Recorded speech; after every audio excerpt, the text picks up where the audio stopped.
Hello and welcome to the channel. My name is Kubeir. I'm a CICC licensed immigration consultant. Somehow I find the need to be able to remind some of you out there. But this is our weekly roundup. We talk about everything that has happened within the week. And gosh, this week was so exciting, right?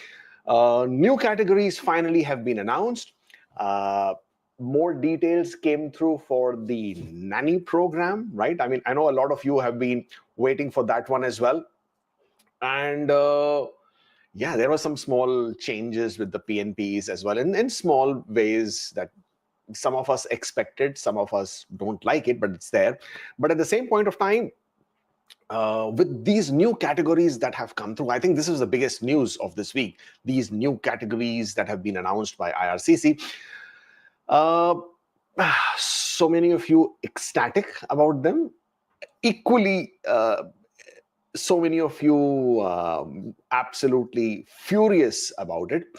But before we get started with these with the weekly roundup and talking about this, just one small thing, right?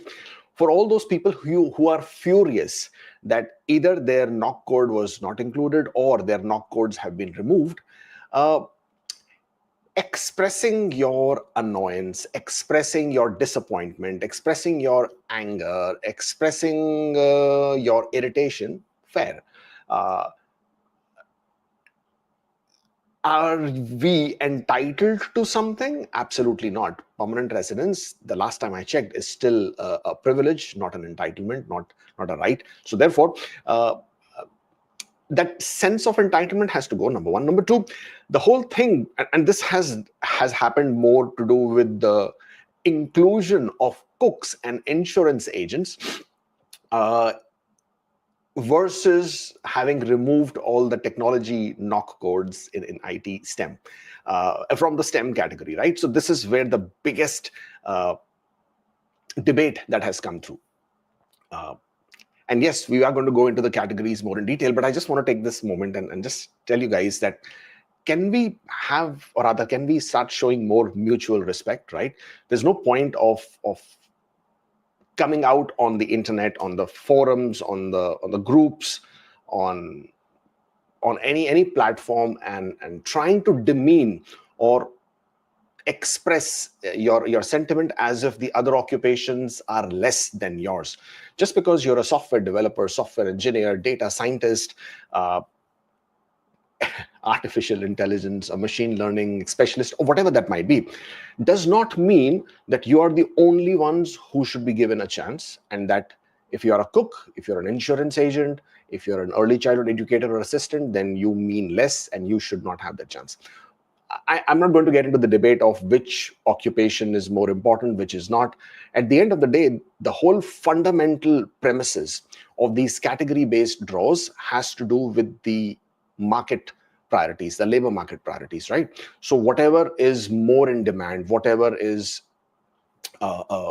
wherever the stakeholders, the different businesses, the different communities, the different provinces, the different groups, the advocacy groups, where they have expressed that there is an increased shortage or there is a continued shortage, those will be the occupations that would be included versus the others. So when you're showing or expressing your anger towards the IT tech knock codes not being included, well, for the last year or more actually, IT industry in Canada has been in some sort of a recession. The job market is really struggling as far as IT tech knock codes are concerned, and therefore, if they have removed those knock codes for the time being, well, there is no reason for you guys to sort of then start thinking that cooks or insurance agents or some of the other knock codes that are there are less, or why are they getting a chance, and are cooks more important than software engineers? But so those kind of debates are pretty much not needed, to be very honest, at this point of time, because you will never be able to make an argument,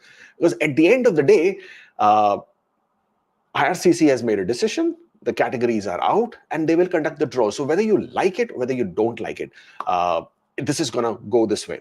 So yes, you can vent out, yes, you can rant about it, but at the end of the day, nothing's going to change. This train is going to roll the way it has been destined to, and therefore, let's get on with the program and instead start finding other options that might be applicable to you, instead of making a hue and cry about why cooks and why not IT tech, right? So I think this has now already been going on for more than 48 hours, and I think this needs to be put to rest. So therefore, if you are one of the individuals whose knock code was not included or has been removed, well, as much as it hurts and as much as you might be feeling really, really pissed about it, it's time to sort of let that anger pass. Now is the time to accept, and now is the time to move on and identify what are the other occupations or what are the other pathways that you can look at. All right. Having said that, of course, we will talk a lot about the categories today because that's the highlight for today's video, and also how it impacts the forthcoming draws. And this is something which I really, really want to stress upon, really want to talk about, because you know what? The minute these categories were announced, I was in the US just for some work. I had a meeting there, and I was just driving there and driving back, so couldn't really come online and do something very quickly.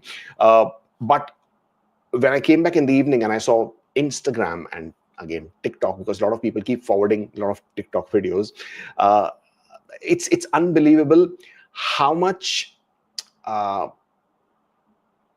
personally motivated or commercially motivated agendas are out there. Suddenly, all the education agents across are now promoting ECE programs, PSW programs, medical assistant programs, and say, hey, you know what, do these courses quickly. These are now in demand, and anybody who does this course will get a PR. That's so wrong. That's the kind of narrative that you need to steer away from and understand what these categories mean. How do they apply to you? Who do they apply to? And by doing a course, does it automatically make you eligible in these programs or not? So this is what we're going to talk about today, and steer away from those kind of Instagram videos and TikTok videos. I know they are very enticing. I know they sort of pull you in and draw you in, and once you start, your entire feed completely floods in with those kind of videos. But you'll be doing yourself a favor by not particularly looking at those videos, which will completely confuse you, completely put you in a corner where you don't really know what's going on. Same thing has happened with the nanny program. I keep calling it nanny program because that's a very favorite term in India.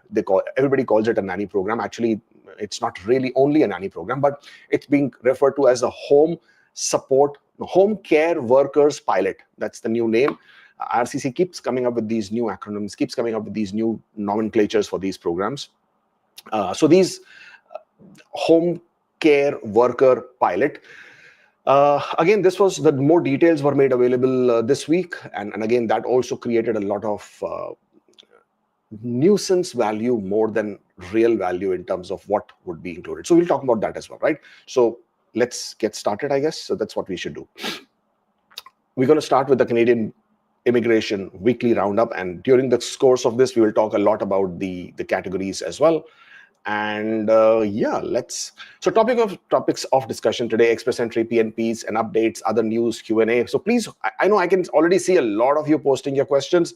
If you could just hold that back for some time, because I will not be looking at the questions at this point of time anyways. It would only be once I'm done with whatever I want to talk to you about, and that's when we get to the question. Today we have plenty of time, I have to tell you that, right? I've started earlier. Usually we do it at 10:30. I'm starting it at 10 today, rather slightly past 10. And the only point is to sort of take in more questions and be able to do that. So just hold that back so that we can get to it at the later stage. Starting with the express entry, of course, the main subject for today's discussion. New list of express entry categories have been released. New occupations have been added. Knock codes have been updated. Canada has announced 2025 express entry category-based draws and the new knock codes. And let's take a look at straight away. So what is the category-based selection? A lot of you still are confused about the category-based selections, right? So many of you are still thinking, do I need to do something extra? Do I need to do so? First of all, off the top of my head, what is a category-based selection? It is not a separate program. It is not a separate stream. It is a selection criteria within the express entry. So first thing, you have to be eligible in Express Entry. In order to be eligible for Express Entry, either you will be eligible under the Federal Skilled Worker Program, you will be eligible under the Canadian Experience Class Program, or you will be eligible under the Federal Skilled Trade categories. These are the three main programs. Express Entry is just a system. It's like a software tool, a management platform, like a CRM, right? And all these three that I just named are the programs under which you will be applying, which are in this system, that are managed by the system. In order to be eligible under the Federal Skilled Worker Program, very quickly going through all these categories and their eligibility criteria, the requirement is that you score 67 points on the selection criteria for Federal Skilled Worker Program. That selection criteria is available on the IRCC website, and this for 67 points must be scored on the basis of your age, education, work experience, language skills, and some adaptability points, like your spouse has taken a language exam, whether you've studied in Canada for 2 years or not, you have a job offer, those kind of adaptability points, or you have a relative in Canada. So these gives you adaptability points. You need to score 67 points, but you also need to have at least 1 year of continuous work experience. Could be with different employers, but can be no gaps, has to be same knock code. If you are eligible, then you will be able to create your Express Entry profile. Then comes, and of course, you need to have CLB 7 in English language or French language proficiency. Then comes the Canadian Experience Class. In Canadian Experience Class, you will need to have at least 1 year of work experience in Canada within the last 3 years. Now, when I'm talking about work experience for Federal Skilled Worker or for Canadian Experience Class, it basically means tier category 0, 1, 2, 3. And that's the only requirement that you have for Canadian Experience Class. You could have CLB even level 5 for tier codes 2 and 3, but for CLB level 0 and 1, your tier code 0 and 1, your English language scores should be CLB 7. I think it's CLB 7 for tier category 2 also. My God, these things sometimes just slip your mind. So just have that check again to see what your language skills eligibility criteria would be. I think it's CLB 5 for tier 3 for sure. For tier 2, I'll have to check. But that's how it rolls. As far as Federal Skilled Trade categories is concerned, either you have a job offer with the LMIA, or you have a certificate of qualification and you have 2 years of work experience in that specific knock code, which is specifically under the Federal Skilled Trades category. Not the trades category I'm going to show you, but it's subcategories 7, I think 6, some knock codes of 6, and those are the individuals. But IRCC hasn't conducted a trade category draw under the program Federal Skilled Trade category draw for, like, I don't know, 3-4 years by now. So that stream has pretty much become obsolete. However, these are the Express Entry programs, and these are the programs within the Express Entry system. So when IRCC says category-based selection, means what they have done is they said, okay, so all of you guys who are eligible, you guys make your Express Entry profile. All of you are now in the pool. But you know what? I don't want to select everybody in the pool. I don't want to select the best scoring guys only. Maybe the best scoring guys are of occupation, like, for example, accounting or medicine or IT tech for that matter. But I don't need these guys. I need cooks, and I need insurance agents, or I need tradespeople. I need the butchers, or I need some pharmacists. So what am I going to do? Therefore, IRCC went ahead and created categories. And they said, okay, I'm going to create these categories. And if you have 6 months of work experience, continuous work experience within the last 3 years, then mention that work experience. You still need to be eligible in Express Entry, mind you. Mention that work experience, and when I conduct a category-based selection, I will pick those profiles who have a score where I'm drawing out. And if you have that 6 months of experience in that category, then I will select you. That is primarily the funda, or the whole how this category-based selection works. So as of right now, this started in 2023, July, end of June, July onwards. And so far, we have had about a year and a half of these category-based selection draws. The 6 categories for 2025 now are French Francophones or French language proficiency, healthcare, and now social services occupation. This is a bit of a change. Earlier, it was healthcare. Now it's healthcare and social services occupation. Then you have STEM, science, technology, engineering, and math occupations. I know there is a bit of a debate there, but let's keep it the way it is right now.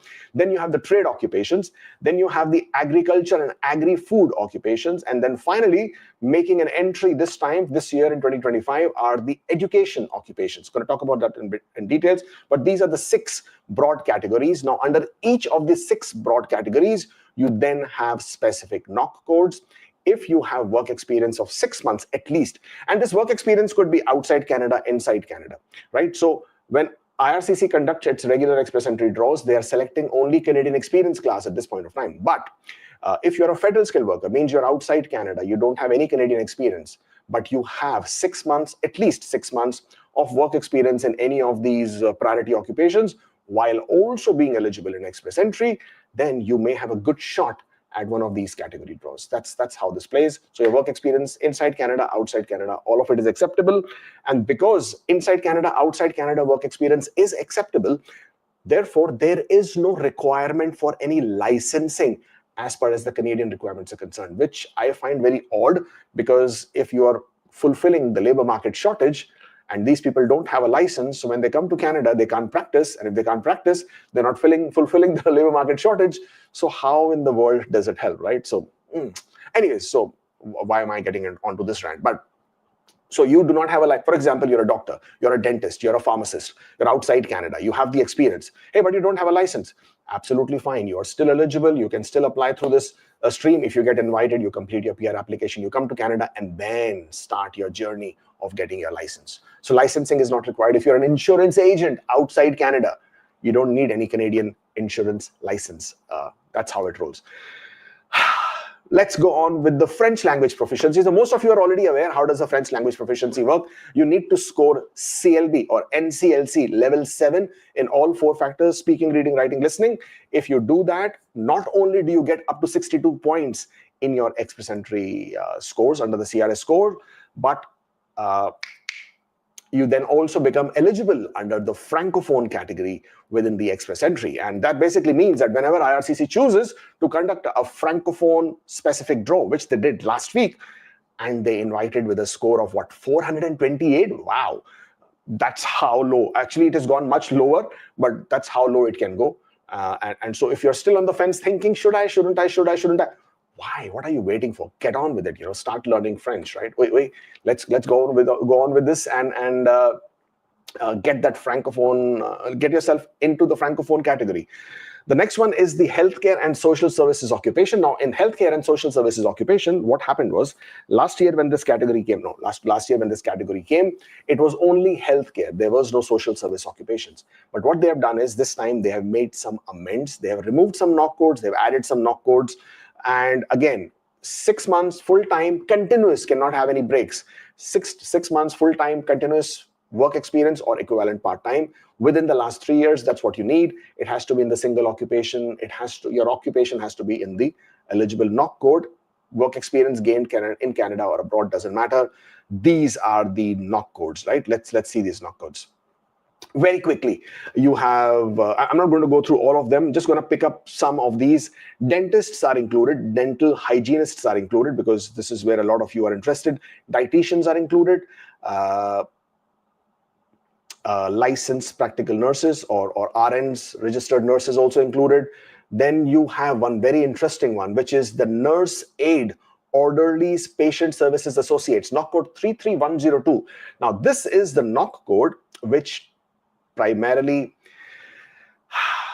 is a subset of completing your PSW course in Canada. So a lot of people who are saying, do your PSW course and you will become eligible. No, you do not become eligible by completing a PSW course. What you're doing is you complete your personal support worker course.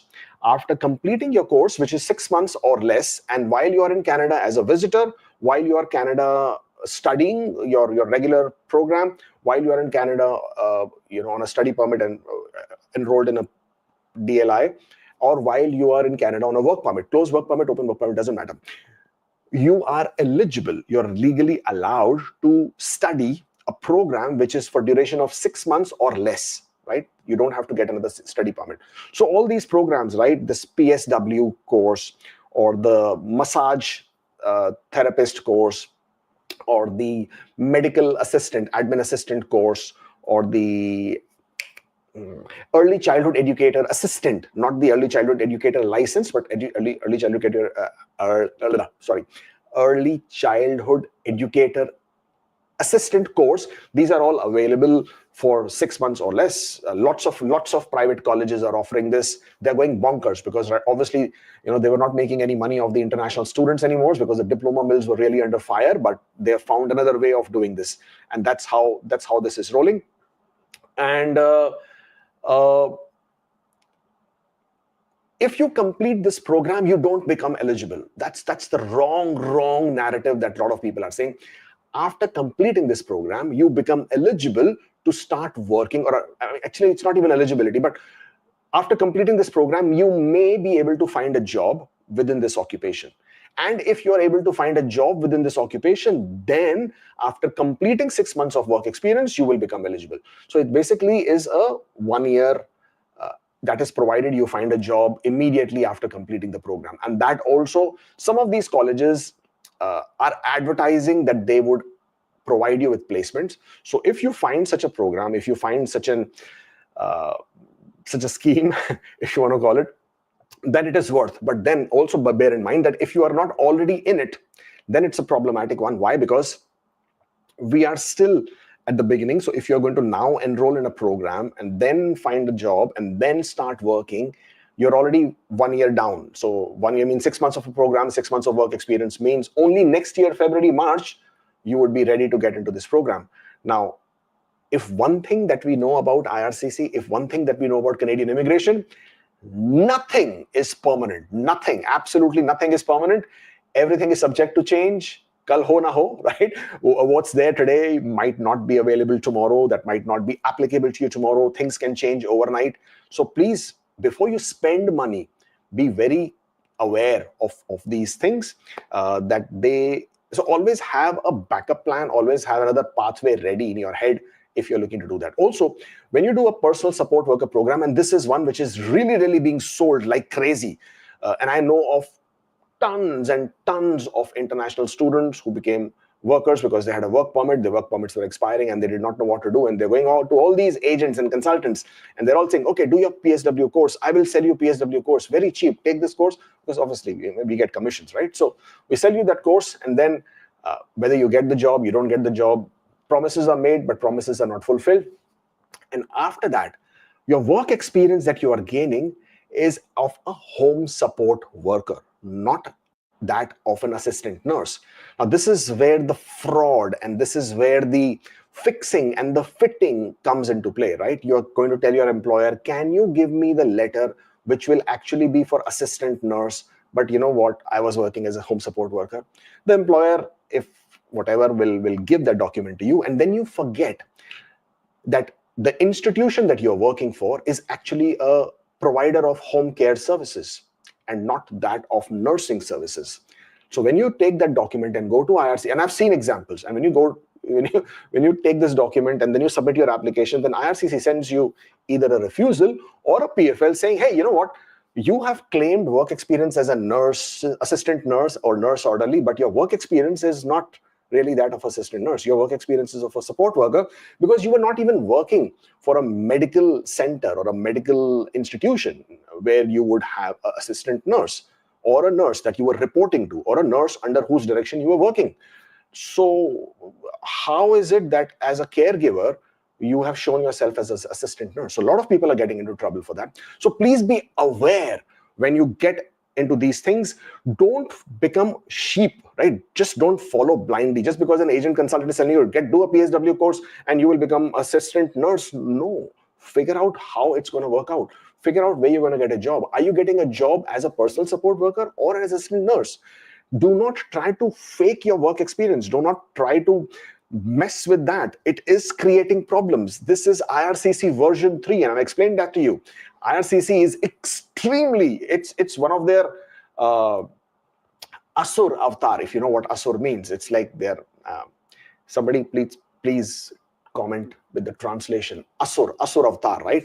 And don't mess with them. They are not in that mood where they will allow you to smooth sail through this, even and accept whatever you are saying. This is not that IRCC. So please be careful with what you are trying to do.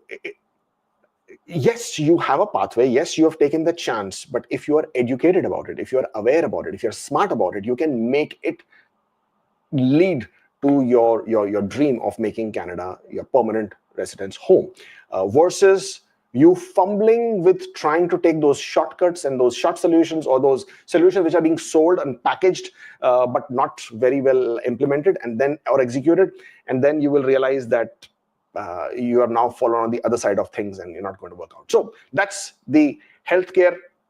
Didn't want to digress that much, but that's the healthcare occupations. You still have occupations under 32109, other technical occupations in therapy and assessment. Very interesting one. Take a look at this occupations. There are several subsets under this NOC code, under other professional occupations in health diagnosing and treating, and also under the other technical occupations in therapy and assessment. 32109 and 31209, both are very interesting NOC codes.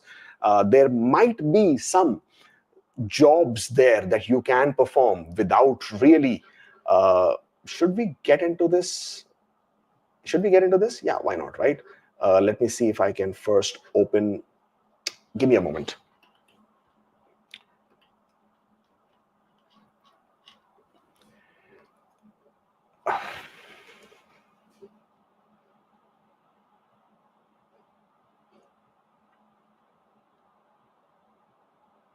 Yeah, I can do it. So this is your NOC code, which is, where did we go? This is your NOC code, which is 32109. Now, you know what? In this NOC code 32109, where did we go? Yes. You have other technical occupations in therapy and assistant. Now, a lot of you are falling all over themselves trying to get personal support worker, blah, blah, blah, blah, blah. Have you seen hearing aid retail stores here that are also where if you are working and providing the correct services that you could be eligible? There are some other educational institutions where you might be eligible. There are community health centers. If you're working, you could be eligible. Rehabilitation centers, if you are working, you could be eligible. So this is the lead statement which tells you where you could be working technically, and if at all you could be eligible. And there are in the private practices of professionals, they assist, you could be eligible, or you could even be self-employed if this is outside Canada. But in the index of titles, you will see all these occupations that can help you. In some cases, you might not need any prior certification licensing. You have hearing aid assistant. I will take you to another one, which is, there we go. You have occupational therapy assistant, also another one. But if you go through all of these, you might find some of these which might be of some help to you. You also have physiotherapy assistants here, okay? And then you have this NOC code, and then there is another one, right? Which is 31209. Health diagnosing and treating, okay? This will also, in some cases, these are not the ones that you're looking for, but the ones, the 32109, you might find some NOC codes there that might be of interest to you. Let's get back to this one. What else have we got in healthcare? These are the NOC codes. Actually, they did remove some of them, and they did add a few, and the ones that they did add, which made a lot of you guys happy, and that was pharmacist. Earlier, you had the pharmacy assistants, but for some reason, you did not have pharmacists. Now you have the pharmacy assistants. You have the physician assistant. You don't have the pharmacy assistants. You now have the pharmacists, which have made a change. Next is the one which a lot of you are pretty upset about, and this is the STEM, science, technology, engineering, and math. Now, a lot of you are saying, well, there are no math occupations in this, there are no technology occupations in this, and so why are they calling it STEM? Well, they're calling it STEM because it's a broad umbrella. That doesn't mean it has to include every single occupation the way you would like that to be included. And therefore, you still have cybersecurity specialists. They, for some reason, have still, maintained their priority, but all the other IT tech NOC codes have been removed. And if I just, so you had a total of about, 11 NOC codes here, right? Why don't I see? Yes. And the one which has raised several eyebrows is the insurance agents and brokers at NOC code 63100, tier code category 3, which has made a comeback. Why do I keep saying comeback? Which has made an appearance, which has made a red carpet, which was invited on the red carpet to join the STEM category. Why is insurance agent in STEM category? Why? Because probably they don't fit into anything else anyways. And when they were trying to create a broad umbrella, they just fit insurance agents here. Like, for example, earlier you had education counselors that were included under healthcare, now have been removed. Why did you have education counselors under healthcare? Right? Didn't make any sense. They were just guiding students as to which pathway they had to go for. So these things are pretty much in the umbrella, broad umbrella, and that's the only explanation I can think of. But other than that, insurance agents in Canada, if you are this is another way to look at it, right? If you want to really make things happen for you, let's say you don't want to be a personal support worker, right? As I was saying earlier, let's say you don't want to be an early childhood educator assistant. Let's say you don't want to do a medical administration kind of a thing, but you might want to go into an insurance agent, or you could already be an insurance agent. You could be working with TD Bank, Scotia, BMO, any of these banks. You could already be working with Desjardins or any of the insurance Manulife or any of these insurance companies, possible. Or you're thinking, let me pursue a pathway in insurance. It's quite possible, and it doesn't take that long. You could actually become certified and licensed in less than 6 months. Easy peasy. And most of this training is done online. You have to do for your examinations and do your training online. And if you really put your mind at it, if you just concentrate and focus, you can actually get it done in much less than 6 months. And once you get it done, finding a job within this industry, once you have a license, is not all that difficult. Okay, that argument can be made, of course, that it's difficult, not difficult, but you can find a job. You get 6 months in, and hey, you know what? You're eligible under the STEM category. So something that you must keep in mind if you're interested. Because you can't be a civil engineer overnight. You can't be a architecture and science manager overnight. You can't be a mechanical engineer overnight, or any other engineer for that matter overnight. Plus you need the education, right? Without the education, you can't do any of that. So therefore, this one is something which you can certainly do. Or otherwise, if you are in your home country, hey, and you're a LIC agent, guess what? You are now eligible in Express Entry under the STEM category. Think about it, right? The sky is the limit. And then you have the trade occupation. Now, trade occupation also raised a bit of an eyebrow, because earlier you had only 10 occupations. Now you have, I think, quite a lot. You have about 34 or 37 occupations. I can't remember the exact number. But again, a lot of new occupations made an appearance on this one, or are making an appearance in this one. You have the floor covering installers. You have the painters and decorators. Now again, painters and decorators is a very, with no offense to painters and decorators, but this is something which you can get on with very quickly if you really were putting your head and mind into it. I'm talking about in Canada. I'm not even going to go into outside Canada. But if you are in Canada, you can start working as a painter and decorator pretty quickly with a very small period of on-job training, no certification licensing required. There you go. That's one that you can really look at if you are concentrating on this particular category. Then you have bricklayers, which also pretty much works within the same parameters that I've just told you. Carpenters, plumbers, gas fitters, industrial electricians, not that much, because this is where the licensing, etc., comes into place. Welders, again, in Ontario, you don't need any licensing or certification, though you do need some sort of a training before you can find a job. So it's not only PSW. Even if you do a welding course and then find a job as a welder without requirement of any specific license, you can still become eligible there. Cooks, this is where this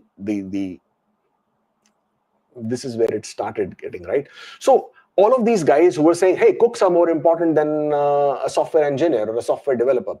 Do you know the amount of fake work experience that has been created within the IT tech? You know how easy it is to be a web developer? and that knock code was always included, whether it's the OINP Tech Draw or the STEM. You know how easy it is to be a web developer. You don't need nothing at all just to be a web developer. Just learn, I mean, through YouTube itself, you can figure out to do that. Anyways, not getting into that. But cooks made, have appeared under the trade category. So many people saying, why are cooks a trade? Well, they are a trade. Let's get on with the fact that they are in trades. But for people who are cooks, and let me get back to this one. If you are a person who is working for McDonald's, Tim Hortons, Subway, A&W, any of these fast food chains, then if you are preparing that meal, then you are not a cook. Uh, Please don't get into that trap. I know you desperately want to be a cook. I know your job offer from your employer may have said a cook, that you are a cook, but you are not a cook. If you look at the knock of or the job description of a cook, let me see if I can show this to you. I think I should be able to. Let's see this.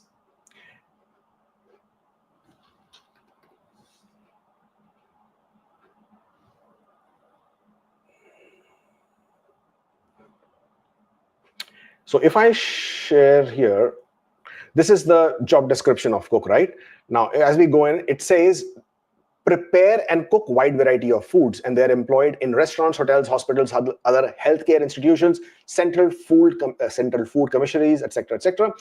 And they can also be employed aboard ships and at construction and logging campsites. Now, it says prepare and cook complete meals or individual dishes and food. Prepare and cook special meals, supervise and schedule kitchen helpers, oversee kitchen operations, maintain inventory and records, blah, blah, blah, set up buffet, clean kitchen, etc., etc. Now, you would say, well, I do all of this. Well, no, you don't. What you're doing is you are preparing food that is frozen, and you're basically reheating it, slapping it between a couple of pieces of buns, and then sending that out. In some cases, you might be deep frying something which has already been frozen. But I have seen so many people who have been refused under this reason.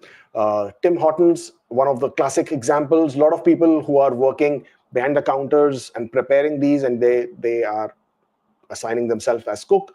They are the ones that have gotten the most refusals that I have seen when they have taken these documents, sent it to IRCC because their employer prepared it for them just the way they wanted it, and eventually it just fell apart. So if you are a cook or a designated person who is being called a cook within a fast food enterprise, then please be aware. Now, you want to still apply, of course, I'm not going to stop you from doing that. It's entirely your decision. Please note that your work experience in that setup of a fast food franchise may not translate into the job description as a cook. You are more of what we refer to as FCA, food counter assistant, or food counter attendant, and that is primarily what you fit into more, and that's the reason you should be aware of. I know a lot of you were thinking that this is going to be a walk in the park. It's not. Whenever these categories are announced, IRCCs are even more serious about this matter. Moving on, then we have the agriculture and agri-food occupations. There you have only one knock code. There were 3 in total earlier. They have removed the other 2. Now you have only the butchers, retail, and wholesale. Then this one is the new newbie. These are the newcomers. Education occupations. Again, 6 months of full-time work experience inside Canada, outside Canada, doesn't matter. These are the elementary and secondary school teacher assistants. Important one. Instructors of persons with disabilities, early childhood educators and assistants, elementary school and kindergarten teachers, secondary school teachers. All of these guys, amazing one. This is incredible. Again, something which I personally found a bit difficulty understanding, in the sense like all these individuals except for early childhood educator assistants and elementary school teacher assistants, other occupations may need a teaching license. And if they need a teaching license, they can't really practice as teachers. And therefore, yeah. But anyways, again, as I said, right, it's not about me ranting here. If IRCC's decided it, they've gone with it, and that's how you'll go. So if you're a teacher anywhere in the world, you will now be eligible under these category draws.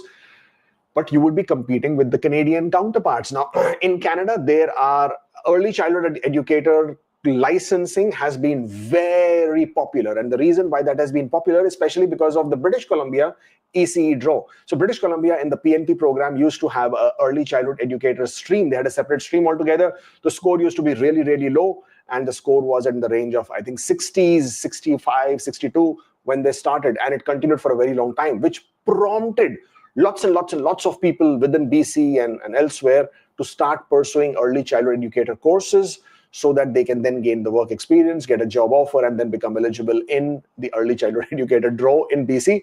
But the result of that was that slowly that scores have gone up. Now it is touching 100 plus, and that's primarily because so many people now became eligible under that specific draw. So therefore, I have to warn you that as much as these occupations have made an entry, you are going to face stiff, competition with all these individuals who are absolutely gunning for this category because they're all now eligible inside Canada, outside Canada. Don't expect a low score on this one. Expect a pretty decent high. I don't know how much it's going to be because there is no way for me to know how many people are there in the pool with this score. But don't expect a low score. Don't expect score in 300s. Definitely expect scores above 400. And this is not going to be easy. And that's how this one is going to look like. Moving on with this one. Oh, okay. So that's all with the category draws. Now, while I am on the subject of categories, so let me talk to you about the categories itself. Now, within the categories, as I already spoken to you, these are the 6 categories, right? French language, healthcare and social, STEM, trade, agriculture and agri-food, and education occupations. Even for a minute, I would not want you to be disillusioned with the fact that the scores are going to be low. They are not going to be low. People have smartened up. If this was 2023 July, then the scores are going to be low. If this was December of 2023, the scores are going to be low. If this was early 2024, the scores are going to be low. This is now 2025. People are smart. The agents are doubly smart. The fraudsters and the scammers and the people who are trying to mislead, manipulate, fraud, do all those evil, naughty things, they're all smart. They're not stupid people. They've all figured out how to fit and fix work experience. Not only that, over the period of time, even people have identified that these are the occupations that they can easily gain work experience in, easily become eligible, and people have they have taken the effort, they have made the effort, and they've actually changed occupations. They have taken the training, they have done the hard work, they have left Canada because their work permits were expiring. They went back to their home countries and they started working in these occupations. Or within Canada itself, people have changed their occupations, gone into these hard trades, healthcare occupations, trying to gain work experience. So even for a minute, don't think the scores are going to be in the low 400s or under the 300 scores. It's not going to work like this. On the contrary, last express entry draw under healthcare was 463. Expect that the scores are going to be on, if not the same, at least on the high end. Why? Because every time a draw happens, more people are encouraged, more people are motivated, incentivized, and they all enter the pool because they all think that they have a chance, or they add or they upgrade their scores, get an LMIA in some cases, and then they're all able to be in the pool and to take advantage of the draw when that happens. The only category where I think where the scores may not be that high now like they were earlier, and that is the STEM category. Why? Because in the STEM category now you have mainly engineers, insurance agents, and a cybersecurity specialist, the lone wolf of the IT tech fraternity. Earlier, you had all the IT tech. A lot of them had job offer points because they were on intra-company transfer, etc. So the scores remained high, right? For 481s, 491s of the draws that have happened in that category. But now, with all those IT tech removed, and now you have only these occupations within engineering, largely. Therefore, and I'm not sure how many engineers who are in Canada are on temporary residence, because most of them, in order to become an engineer, you would need a license, right? You would need those specific certifications, criteria to be met. And therefore, in my opinion, the scores in STEM might be lower compared to other occupations, primarily because of the occupations that are included. I don't see how many of them are already in Canada and have the Canadian benefit, number one. How many... I don't see that. Of course, the insurance agents, there are plenty. And again, I don't know what their scores are looking like, because if their scores really were high, then they were the rock stars and they would have already gone through. And and cybersecurity, specialists, those are the only IT tech. So therefore, they will get an advantage. Other than the STEM trade occupations, there are lots and lots of cooks. I have to tell you that now. And because they have included so many trade occupations, I think we are more than 30, 37 or something right now, that how many are trades now? Let's see this. If I click on trade, you have a total of, 25 knock codes. And if there are 25 knock codes and cooks among them, you can imagine that as much as I'm saying that fast food franchise cooks may again, it comes with that quote, may not get through, but in spite of that, nobody is going to stop them from being eligible, showing their knock code and expressing their interest. Because there are lots and lots of cooks, at least the way I look at it and the way I know it, expect the trade category draws to be not low, but high. The last score that the IRCC drew was at, I think, 436 or 437. I don't remember, 436, 437. Don't expect the scores to be down. The scores probably are going to be higher. More people are there in the pool. More knock codes are eligible. More people who are eligible are also included. So don't expect the scores to be low. Expect the scores to be high. What else? These other occupations. I already spoken to you about education occupations. I've spoken to you about agriculture. Only one knock code. I don't know how many invitations they're going to send out. I don't expect a lot. But even within that, I think because it's only one knock code, whenever they do invite agriculture or only the butchers separately, then expect that scores to not be very high.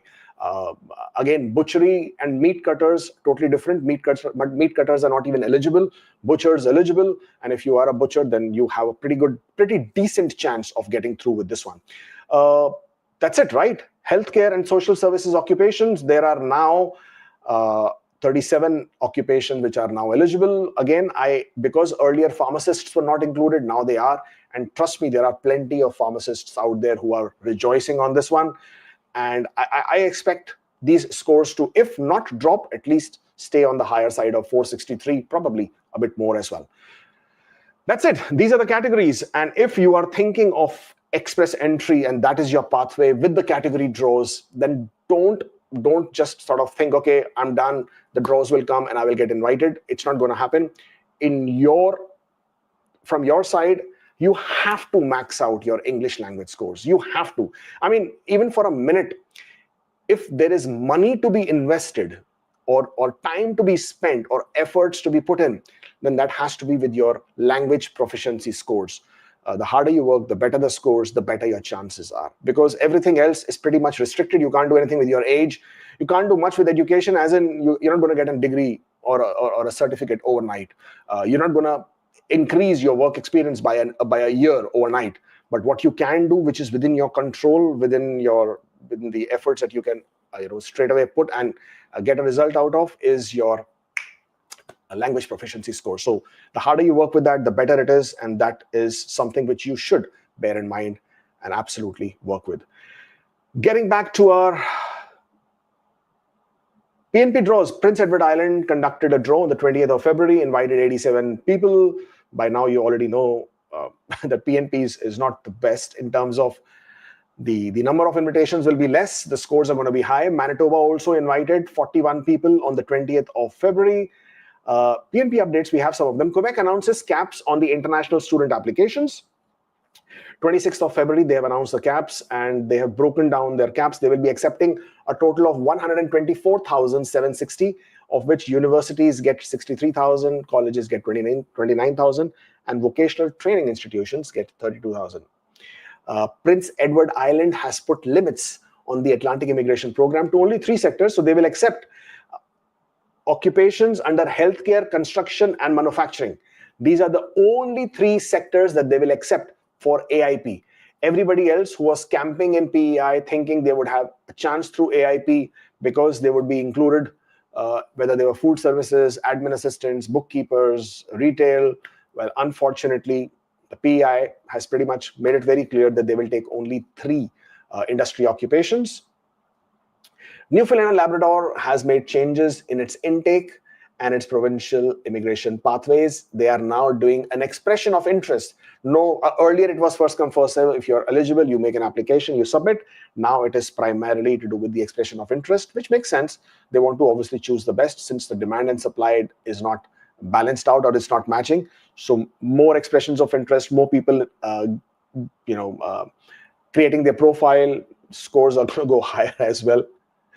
Saskatchewan is hit by the sharp drop in the international student enrollments. I mean, like, what were you thinking? Of course, this had to happen.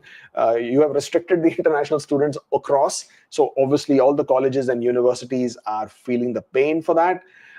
Saskatchewan has also put a temporary pause on the intake of new job approval letters for people who are job approval. So if you are in Saskatchewan, you're already aware, you're already familiar that you need a job approval letter in order to claim the points for the job offer, or in order to be eligible under most of the streams in Saskatchewan. But then I don't blame them. Their quotas are reduced to about 4,000. What are they going to do? They don't have that many slots to give away. I don't even expect too many invitations or draws from Saskatchewan this year, primarily because they already have so many applications in their inventory.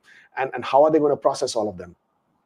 So therefore, they've completely put a pause on job approval letters. I guess people whose applications are still in process, as and how they are approved, those will come out, and then they will be the ones who will be getting through with this one. Other news, IRCC has announced, of course, how could I forget about this one? The nanny program, or the home care worker pilot. Now, what they've done is, I think just this week, they have announced that under this particular stream, under the home care worker pilot, there will be two streams. First one would be in Canada workers. Okay, so you are already in Canada, you're working in Canada. That is the one criteria. And the second one is everybody outside Canada. And at this point of time, they are not going to accept applications from outside Canada applicants, only inside Canada. So it makes sense, again, right? This is also another way of trying to provide more options for people who are in Canada. And that is what they're looking at. Under this, the eligibility criteria is that you have recent relevant work experience, or you have, so if you don't have the work experience, that's fine, but you should have a credential or a training which was for at least 6 months long. So if you have work experience, great, recent, relevant.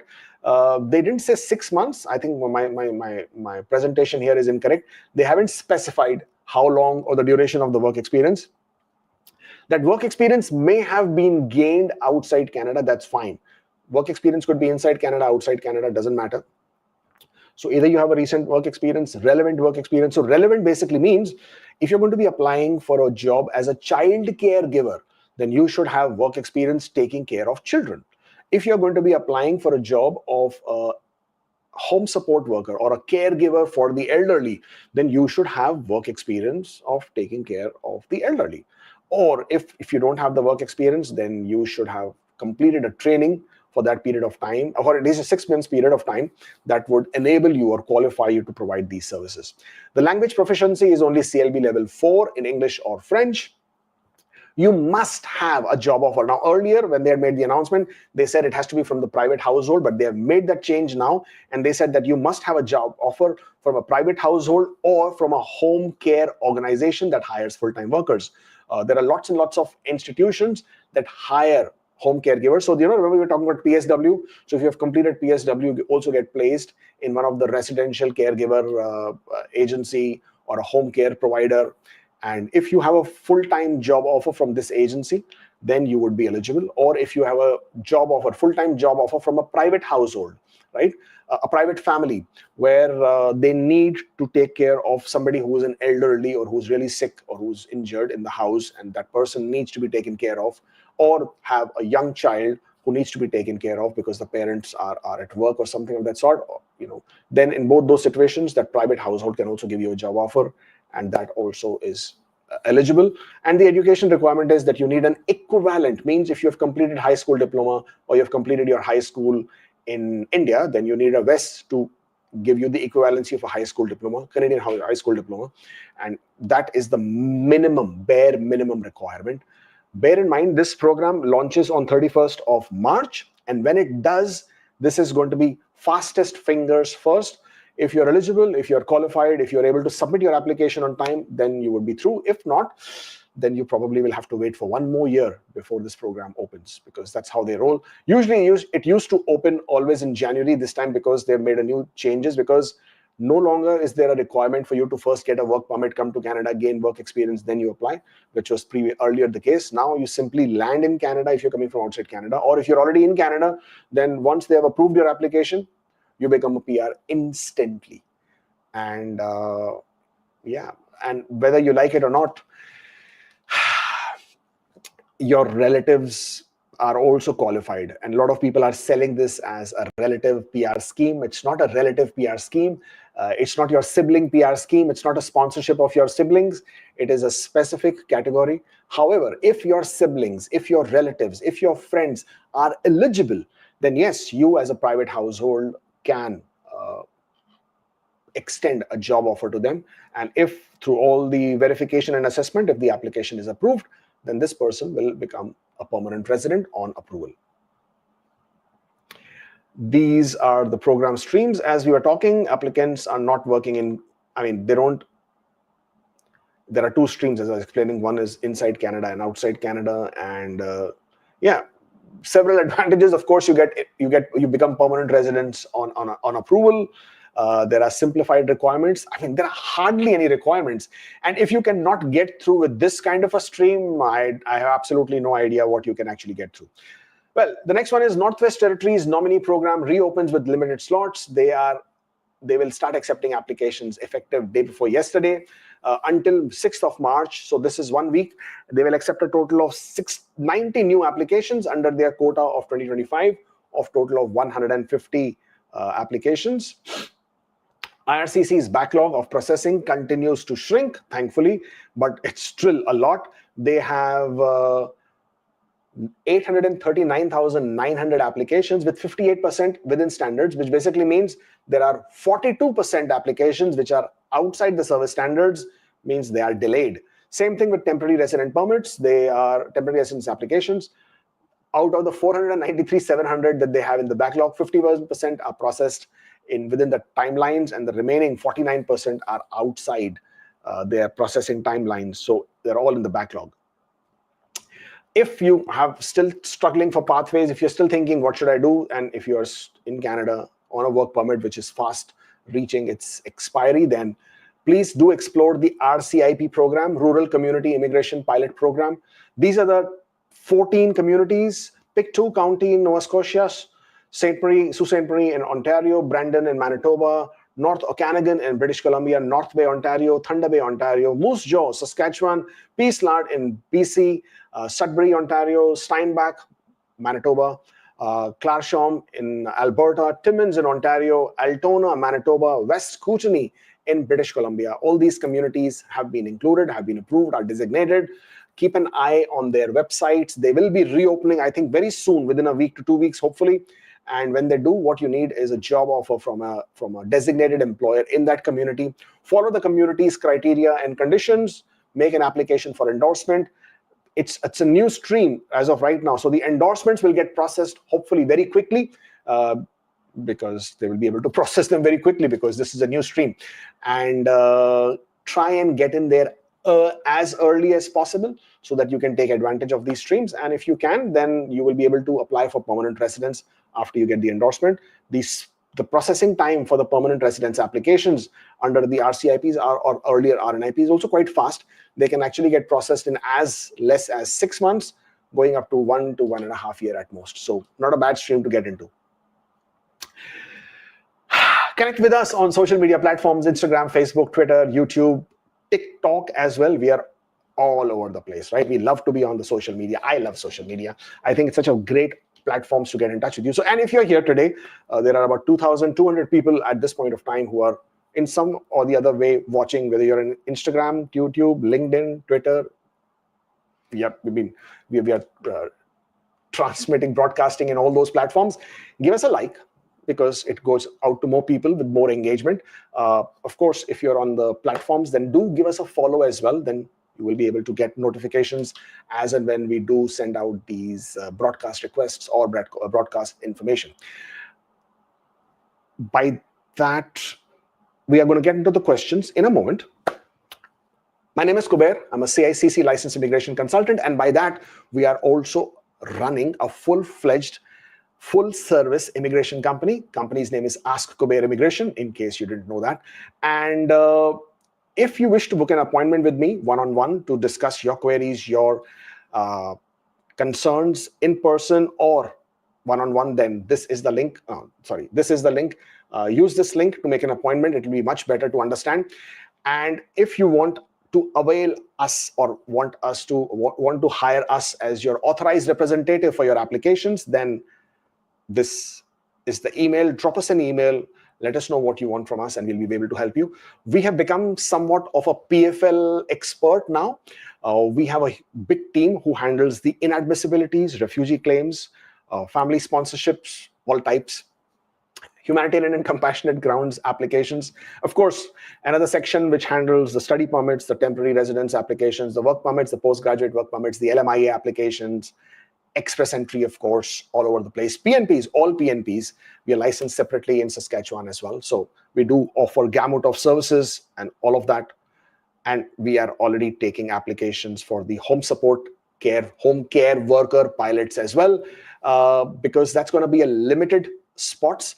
It's going to be fastest fingers first. We need to keep all the applications ready for 31st of March so that we can submit them before anybody else can, or before the stream closes, not before anybody else can, but before the stream closes. But that's what we offer. So if you are interested, please hit us up. You'll find all that information about us online on this video descriptions as well, and also on Google. So just Google us, put Ask Kubeir Immigration, and you should be able to find us. Look forward to working with you guys. Thank you so much. And now with the questions, of course, we're going to do the questions, right? Can't leave those. Firstly, people who are doing super chats, thank you. I appreciate the super chats, but you don't have to do it. It's not mandatory. It's not obligatory. It's all. The only thing is that the only thing is that my screen lights up with the super chats. Okay, and because my screen lights up, let me show you my screen for a minute. Okay, there you go. You see my screen, I've got all of these here, and then all these lights up.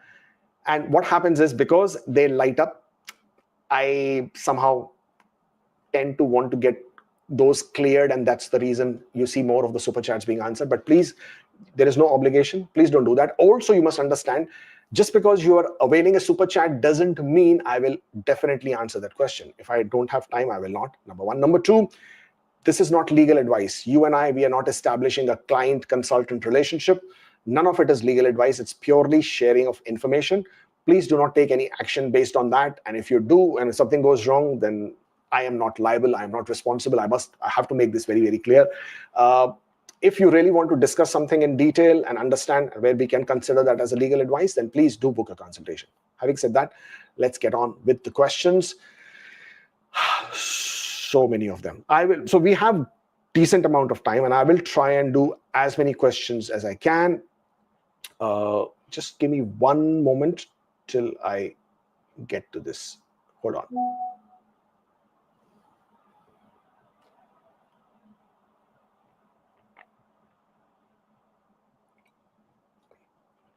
Right. Starting with, where did we go?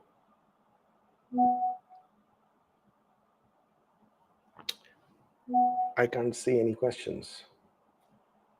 Something went wrong with my screen. All my questions are gone. Give me one moment. Okay, got them.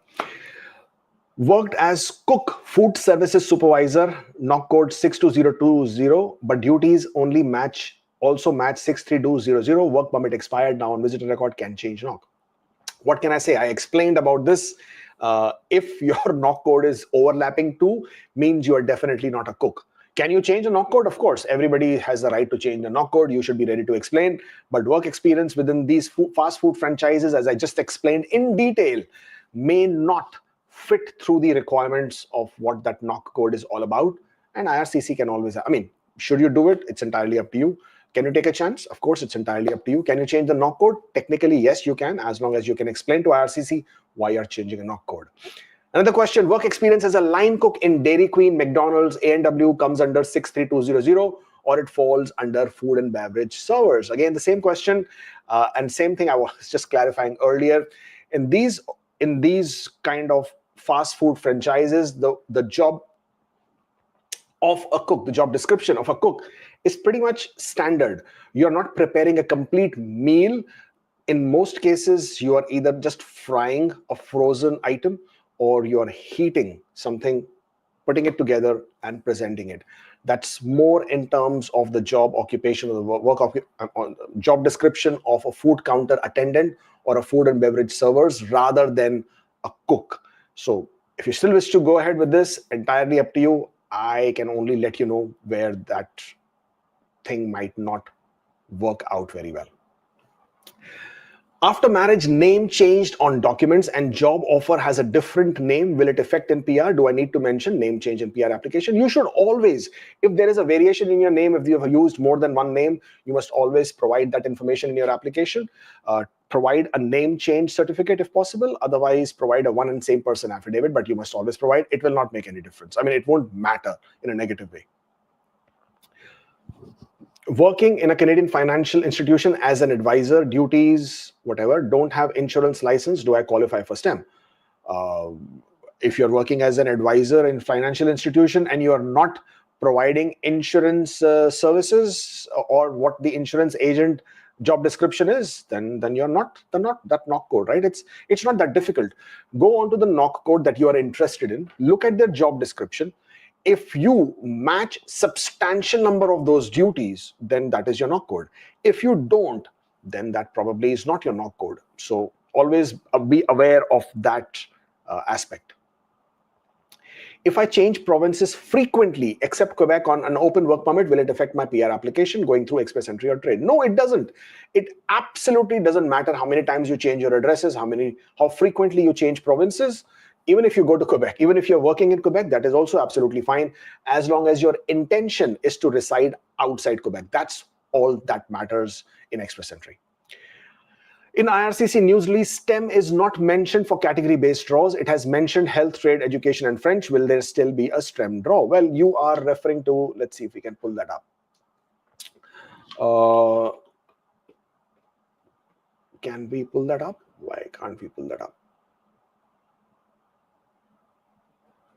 Yeah, we can pull it up. Hold on.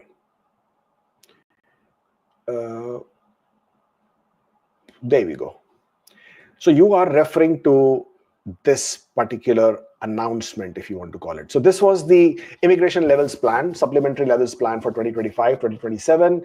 And here in this section, they said federal economic priorities have 41,700 quota. And if I click on number 5, which is the footnote, it says includes admissions for eligible candidate with specific skills. And in this, they said 2025 priority categories include healthcare, occupations, trade, and French language. Nowhere here did it say about education, STEM, trades, education, STEM, food and agriculture. However, it says include. It did not say that these are the only categories. This is where a lot of us, fell into that trap of assuming that these are the only categories. That's not what they meant. They said the priority categories include means there could be other occupations as well. And with that understanding, and only with that understanding, I can say that if IRCC has announced the new categories for 2025 and that they have made that announcement, then there should be a fair assumption that all these categories that have been announced should see at least one draw within the year of 2025. That's the assumption herefore. Vivek says worked as cook under 62020, but duties match 63200. Work permit expired. Oh, we did talk about this, right? CRS is 495. I have 1 year of Canadian experience in cybersecurity. With fewer STEM knocks, will it affect the cutoff? Any chance of a STEM draw by IRCC? But I also covered this aspect earlier. I feel the STEM draw would be lower than the earlier draws, primarily because IT tech knock codes are not part of it in most of the cases. I don't see a lot of engineers in Canada becoming eligible for that. But if you're outside Canada, of course, even as an engineer, you would be eligible. But then your scores are going to be less than anybody who's inside Canada, primarily because of the Canadian education points, Canadian education and Canadian work experience points that they might have. And in your case, if your score is 495, I would think it has a pretty good chance of being picked up in a STEM draw. Of course, I don't know what the STEM draw is going to look like, because it will all depend on the number of invitations. So while there might be fewer people in the pool, it's the number of invitations that is going to determine what the scores are going to be. Will the draw happen soon? That's the word soon. Nobody knows. Nobody out there can tell you when the next draw will happen, what the score is going to be at. We can only speculate, which we all love doing. But no, I definitely can't tell you whether it will happen sooner or later. I have worked in 3 provinces in the same knock, and I'm thinking to move to a new province due to better opportunity. Will it affect PR application? No, we just answered that. No, it will not. In fact, it will not have any effect on your PR application. If you are moving different provinces, there is no problem at all. Worked 25 hours first week and 35 hours second week. Bi-weekly pay stub will be 60 hours. Will it count as full-time each week, or each week need to be 30? Well, technically, this should be 55 hours technically in terms of calculation by IRCC. But because your pay stubs are establishing it as 60, you might just get away with it. But IRCC can always ask for clarification. IRCC can always ask for additional proof. In that case, you may have to provide your attendance record or a document from your employer stating that you did work 30 hours for each week. Therefore, always try to play it safe, especially with IRCC and with immigration. Always try to err on the safe side of things. And therefore, if you can work for additional period of time, then that would be in your benefit. My new passport with address change and also cause it was expiring, should I include it in my PR application before I receive my? Absolutely. If you don't have an ITA, or even if you have an ITA, if your document has changed, you must update it in your profile. It's not even a question. Received an ITA in the last PNP draw for when became eligible. I entered when I qualified for my knock. Should it be my graduation date? Now, this is a very common, frequently asked question, that what should be the answer to when did you become eligible question. Now, Express Entry is one system, but it manages 3 different programs: Canadian Experience Class, Federal Skilled Worker, and Federal Skilled Trade categories. This question, when did you become eligible, actually is meant for the Federal Skilled Trade category, because their eligibility to be eligible under the Federal Skilled Trade category is established by the time that they became eligible to perform their work. And only the work experience that has been gained after they became eligible, only that work experience is counted for their eligibility. But for Canadian Experience Class and Federal Skilled Worker program, this has no consequence. When did you become eligible? You can mention the day you graduated. You can mention the day you completed high school. You can mention the day you started working. All these answers are correct. They will not have any negative consequence, because this is not even meant for Federal Skilled Workers or Canadian Experience Class. This is primarily meant for the Federal Skilled Trade category. So you can put in any answer, it is still fine. Family member proof of status. Should I submit my siblings' Canadian citizenship or my spouse's study permit? Well, I don't know what application we are talking about, right? So, but if it is your permanent residence application, you're claiming points for your sibling or you're claiming points for relatives, then you have to provide your family members' proof of status. So if it's a sibling you're claiming points for, then provide their PR card or their Canadian citizenship copy. But if this is a temporary residence application where you're applying for a spouse open work permit, then you have to provide your spouses, your other principal foreign national, the spouse in Canada, their study permit or their work permit, whatever is applicable. Received ITA for Canadian Experience Class in Feb. My 1 year experience in India, I had contract for 1 year and I had one lump sum salary payment. I have Indian tax file. Would this be fine as salary was not monthly? Well, nowhere does it say in the law that your salary has to be monthly. Nowhere does it say that. So as long as you can prove that this is genuine work experience, because I'll be very honest with you, it's pretty unheard of to get salary once in a year. Most people won't work for once in a year salary. I mean, what do you do for the rest of the 11 months, right? But if that's how you came to terms with your employer and as in a contract, then that's absolutely fine. The whole point is, for your period of work experience, you have to be able to prove that this is genuine work experience in the sense that it was paid for, and that's how you're claiming points. And as long as you can prove that you were paid for it, then you should be fine. LMIA is 21222 and I get IT under 21222. Can I change the knock code to 2222 after ITA if the roles and responsibilities match more? So yes, you can change the knock code to your past work experience, right? So LMIA, it doesn't matter what the knock code is. Of course, if it has to be related to your past work experience because that's your qualification. And as long as your previous work experience, if it is matching with a different knock code, in this case 222222, then absolutely you can change the knock code. You can even add a small explanation as to why you're changing it, saying that this is a better match with this knock code. My LMIA work permit extension was rejected and I am in the 90-day restoration period. Can I apply for an LMIA work permit without implied status, also expecting an IT, and prefer a bridge open work permit over a visitor visa option? So can I apply for a LMIA work permit without implied status? Yes, you can. Once you do get your LMIA, you can make a new application for a closed work permit with restoration. Absolutely possible, but you cannot work because now you are out of status. You cannot work until your new work permit has been approved. It applies to LMIA closed work permit or with bridge open work permit if you're eligible for that. Applying for a work permit extension but leaving for India. If approved, my work permit will be sent to Canada while I'm in India without status. Can I get TRV in India? You can. If one of your friends who can get the copy of your work permit, scan it and send it to you, you can use that. Or in your application, you will have the in Canada approval letter as well. You can use either of the two and use that to make an application for TRV from India to come back to Canada. On applied status of my LMIA work permit due to passport expiry, renewed it and applied for extension. If receive ITA, will 50 points be considered? Yeah, once you have a closed work permit valid, and then you can absolutely claim the 50 points for it.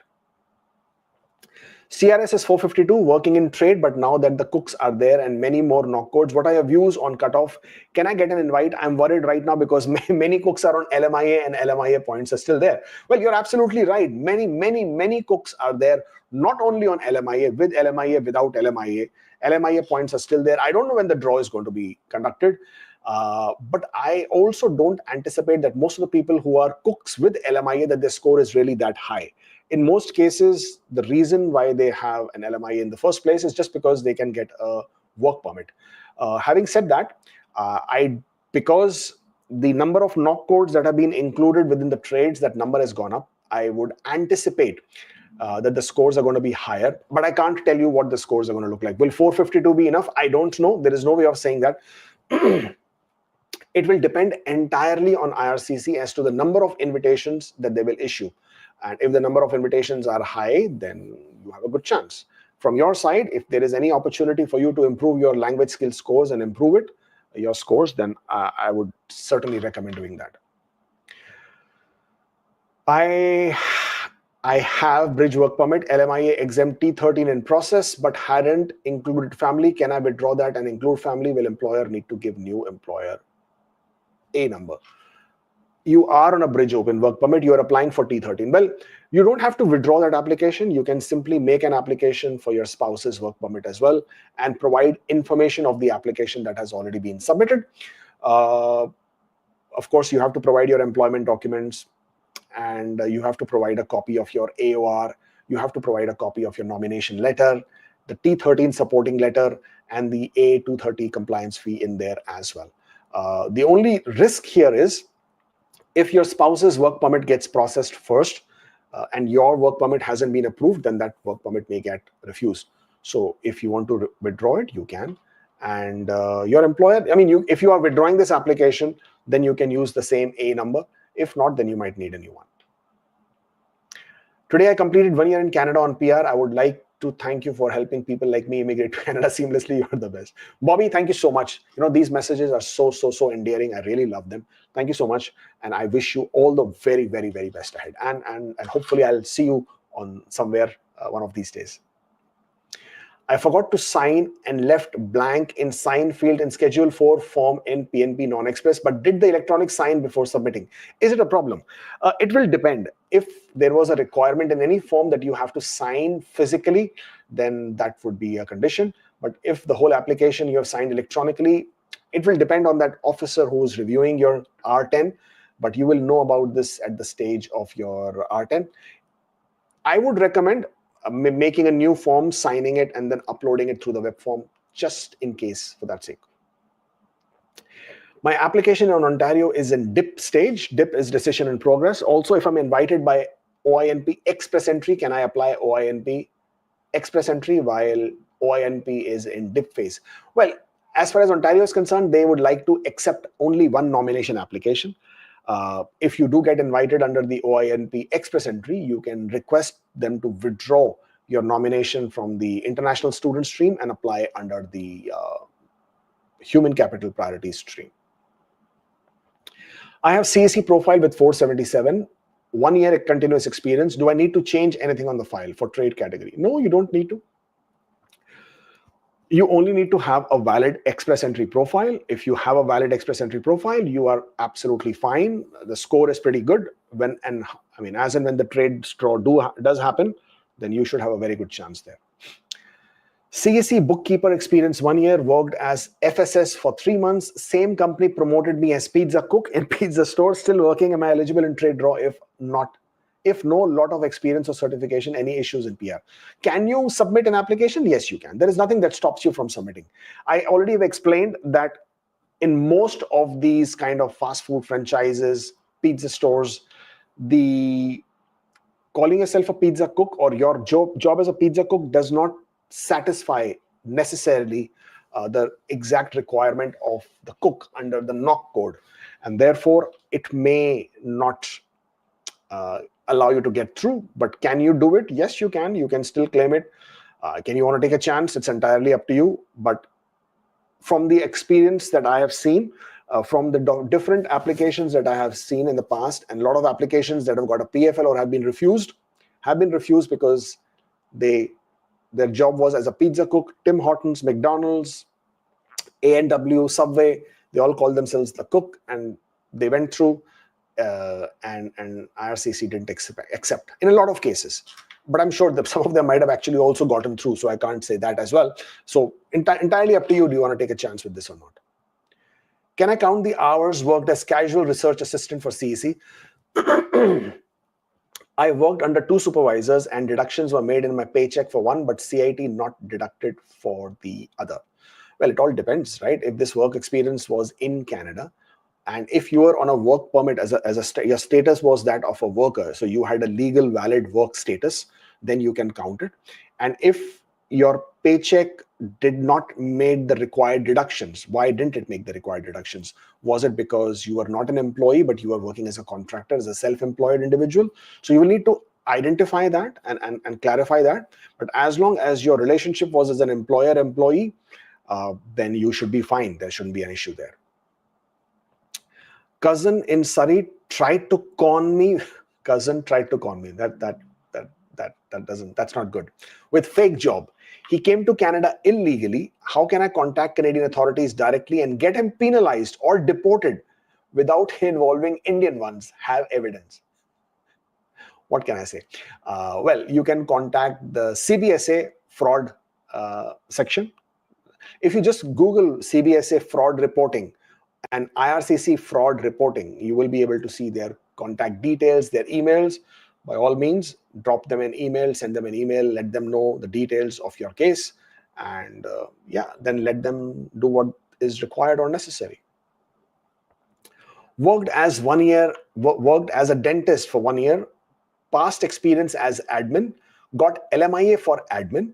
Can I avail 50 points and target health draw as primary NOC code change? Question, visiting Canada, can I apply? Work permit inside CRS 417. Yes, the answer to your question is yes, you can do all of that. I can see a lot of people squirming out there, but hey, you know what? Technicality, there is nothing wrong here. You have 1 year of experience as a dentist, which is all good. If that 1 year of experience, out of that 6 months is within the last 3 years, then you would be eligible under the category draw.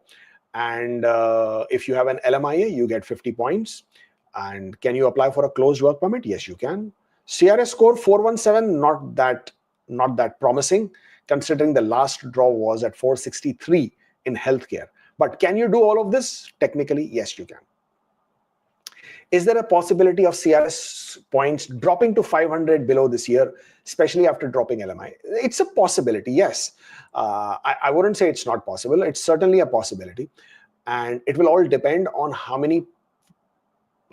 much Yeah, it will depend on how thin the pool becomes after the LMI points have been removed, and how consistently IRCC continues with the express entry draw, and how many invitations are invited in each draw. That is single-handedly going to determine how quickly the scores drop, or if at all the scores drop. Declared one knock for 2 years CEC and received an ITA. Now, can I split the 2 years into 2 knocks, 1 year each? The company has provided separate documents for each role. Yes, you can. And I would also recommend providing a brief explanation as to why are you splitting it into 2 when you showed them one earlier. You can always say, my understanding was that you only need to show the last knock code. But now that I understand it better, I'm providing better clarity and splitting it into 2 as applicable depending on my job roles and responsibility. And no problem with that. You can do that. Nothing here. They finally added engineering and technology in STEM. Lol. Okay, it's maddening how long it took them to realize this. Could you possibly shed a light on percentage division for each category for 2025? I don't have that information. I wish. I mean, until a week back, we didn't even think that STEM was going to be continued in the category draws, right? So when we didn't even think that, we don't have this information. Towards another few months down the line, I'm sure we will have more clarity on the percentage divisions as we move forward. But everybody has to also understand that the total quotas that are available, where did we go? Total quotas that are available for the categories is only 41,200 or something, right? It includes the francophones and it includes the 5 other categories. So only 41,000, not ITAs, 41,000 people. 41,000 people means even fewer ITAs, because one ITA could translate into multiple people, as in a partner, spouse, children, number of children, etc.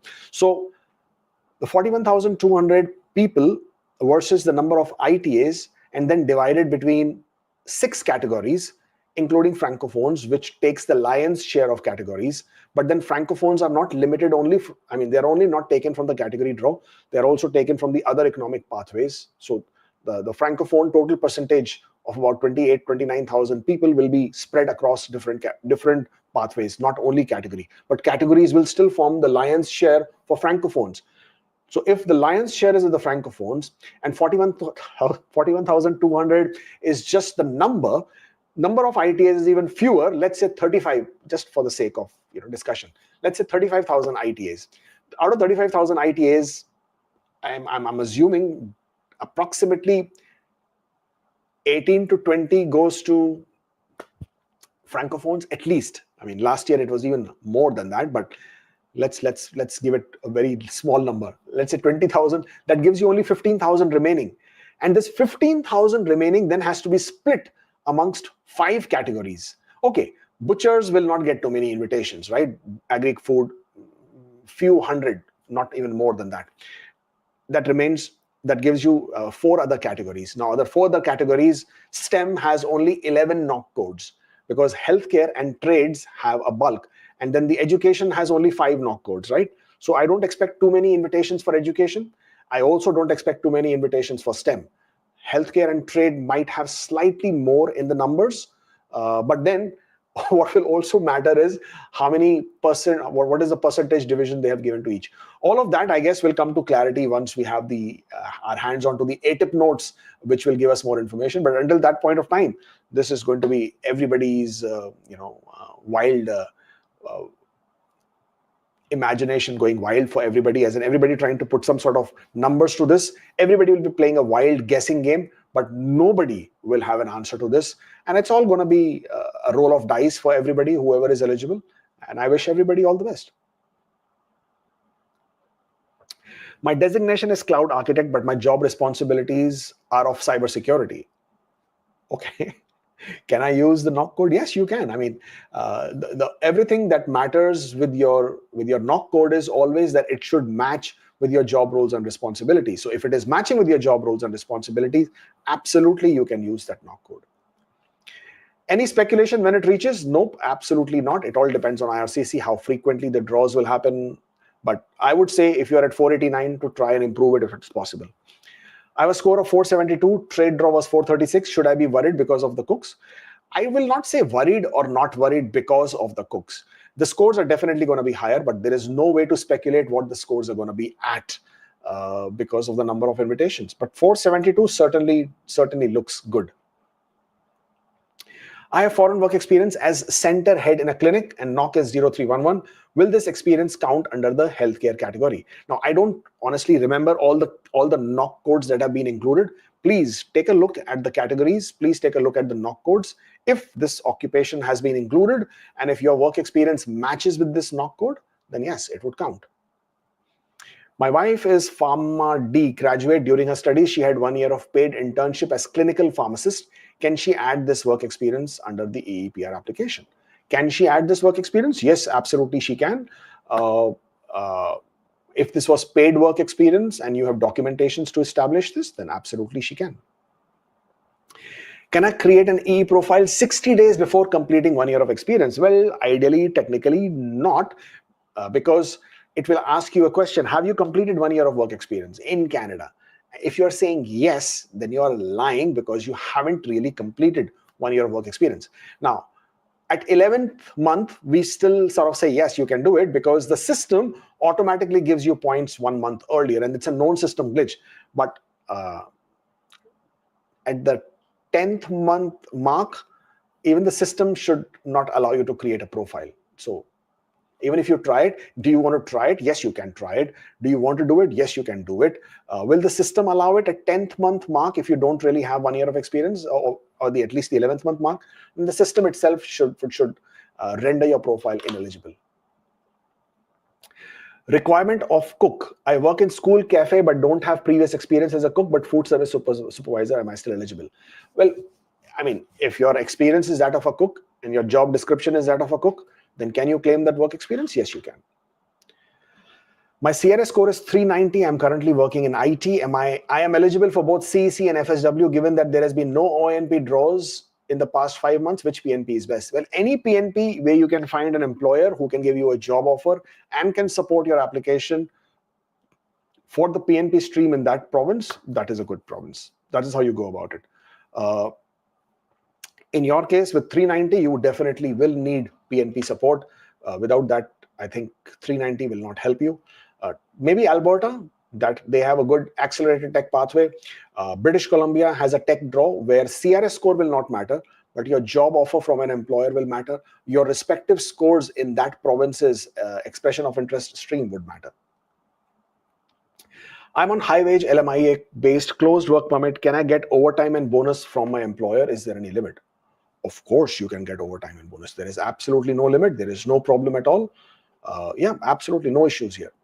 Can I claim 1 year of work experience in Canada and 1 year in India to meet the 2-year requirement for OINP foreign worker stream? Technically, yes, you can. There is no problem. I don't see any issues here. 1 year of work experience in Canada, 1 year in India. Yes, absolutely you can. No issues with this. Currently on postgraduate work permit, employer applying for LMIA under GTS. Can I have both open work permit and closed work permit at the same time? If yes, then how does that work? Can you have 2 work permits? Yes, you can. Can you be working for different employers because you have an open work permit? Yes, you can. Should you be working only for the same employer who has a closed work permit? Yes, you should. So that's how it works. Can you have 2 work permits? Yes, you can. Will you be able to work for more than one employer? Well, technically, because you have an open work permit, yes, you can. Applied for OINP human stream in October, still waiting. Applied for spouse open work permit, refused with intention of not coming back. Rejection due to Ontario. Can I reapply or wait for approval and timelines? I'm not able to understand the question. What do you mean? Or what you're trying to ask? So can you reapply? Yes, you can reapply. Rejection due to Ontario. I don't know what you mean, but are you asking me that was your application refused because you have an Ontario application? No, absolutely not. No connection there. Can I wait for approval? Well, if you wish to, yeah. If you wish to reapply, you can reapply if you're eligible. If you wish to wait for approval, you can. No problem with that in terms of approval for Ontario. And timeline, there is no specific timeline for Ontario. It is really far behind their standard processing times. They're taking quite long right now. Yeah, and I guess it's going to continue being delayed because there are a lot of applications for them in the pipeline.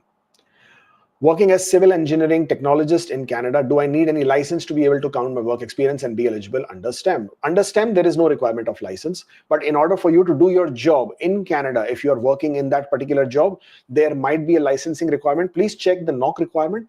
Under the employment requirements, it will tell you if there is a requirement for any licensing or not. I've been working as a construction project coordinator under this knock of 70010, but my background is in hospitality. Will I have an issue? No, you will not have an issue if you are able to prove this is genuine work experience. You have been working over here, then it shouldn't be a problem at all. The only problem happens is when there is no clear distinction as to how did you get this job. For example, if it was an accountant with an accounting degree but showing work experience of a doctor, where to work as a doctor you definitely need to have qualification, certification, and you don't have any of that. That is a definite red flag, right? But in work experience where there is no specific requirement for any licensing, certification, previous education, then it shouldn't be a problem.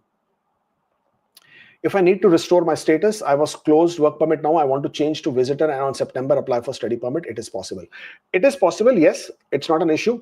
However, when you will apply for a study permit, you would be a student. You would be a visitor. Now, as a visitor, applying for a study permit inside Canada, there are several restrictions. I mean, it's not like you can apply for the in Canada processing. Your application will be processed as an outside Canada.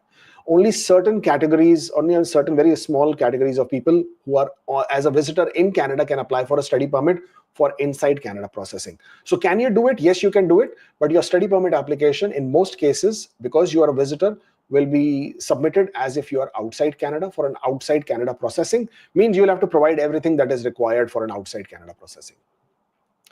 Nothing here, nothing here. Finished my diploma, worked 900 hours as PSW on study permit, CLB 8, have full-time job offer. Am I eligible for home support worker pilot? Well, technically, yes, but your work experience on study permit, will it count or not? That is something which IRCC has yet to clarify. They haven't clarified that. In my opinion, I think you might be able to use that. Because this is a pilot program and they are even allowing people who don't have status in Canada, even those under certain public policies will be eligible to apply. So if your work experience was on a study permit, I think there is a very high possibility it might be included. Nothing here. Canadian IT software experience expires, work permit expires in June. 4th year experience count by May, 1 month ahead of calendar year. Low ITA, hope should I explore for PNP outside Ontario or RCIPs available for IT? So I'm not really sure what your question is. Will the 4th year count? Well, if you have completed 4 years of work experience, yes, it will count. Will it be counting 1 year, 1 month earlier? It actually will count maybe at 2 months earlier, but yes, certainly will count. But then you need to complete that period of work experience in order to get your points once you submit your application. Can you look for PNP outside Ontario? Yes, you can. In most cases, you will need a job offer, whether it's RCIP or any other province. You will need an employer support. You will need a job offer with an employer who is also supporting your application for PNP. Study permit, CRS score is 503. My file is in the pool with STEM, but now with the web developer knock has been removed, I'm unsure what to do.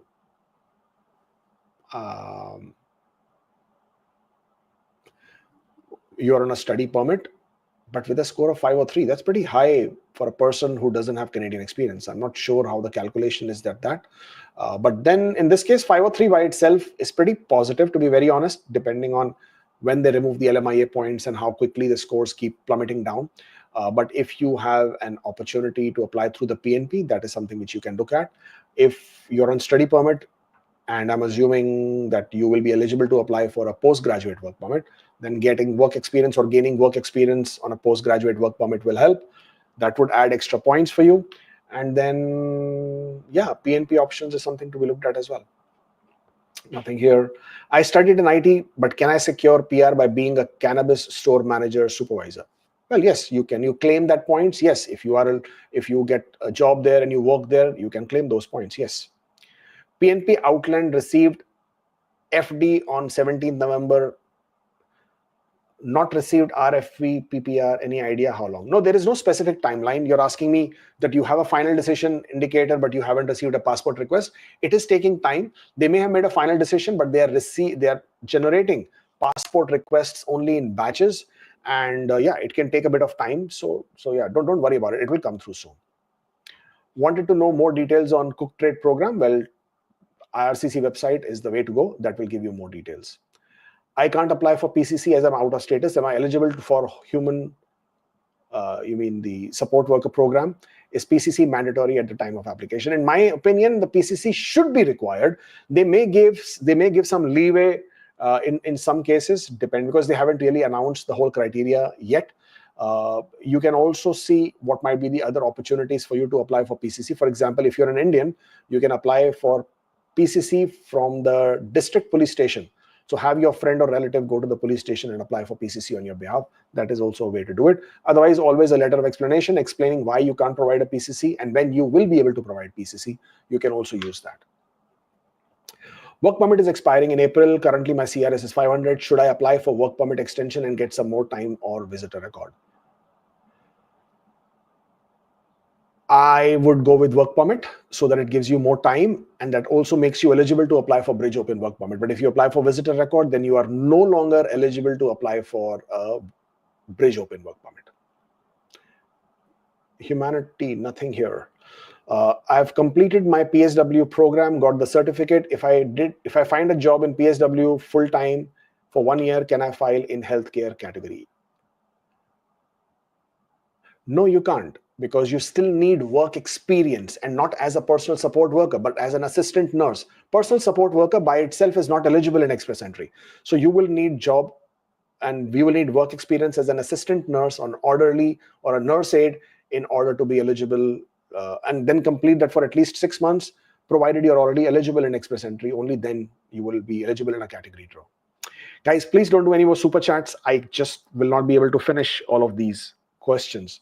So I would not want you to be disappointed. Please do not do any more super chats. Nothing here. My wife is working for Indian IT company while living in Canada and getting salary in an Indian bank. Can she be eligible to claim foreign work experience? Yes, she can. Technically, yes. The presentation is very difficult, is very, not difficult, but complex, because you will have to show the work experience as outside Canada, but you are inside Canada, creates a conflict. But you can do that. You'll have to be able to explain and then ensure that the police clearance eligibility is satisfied. Worked at a franchise pizza store, made everything from scratch, made dough, pizza stretch, but beanced, bethy cut, beanced pack. Will it come in cook? Well, I have already explained, in most cases, franchise stores positions are not accepted by IRCC in most cases, at least the ones I have seen. Yes, there have been instances where they might have gotten through, individuals have gotten through, but then IRCC has been very inconsistent in the way they have been assessing applications anyways. But recently, I have seen applications that were not approved, or their knock code was not accepted.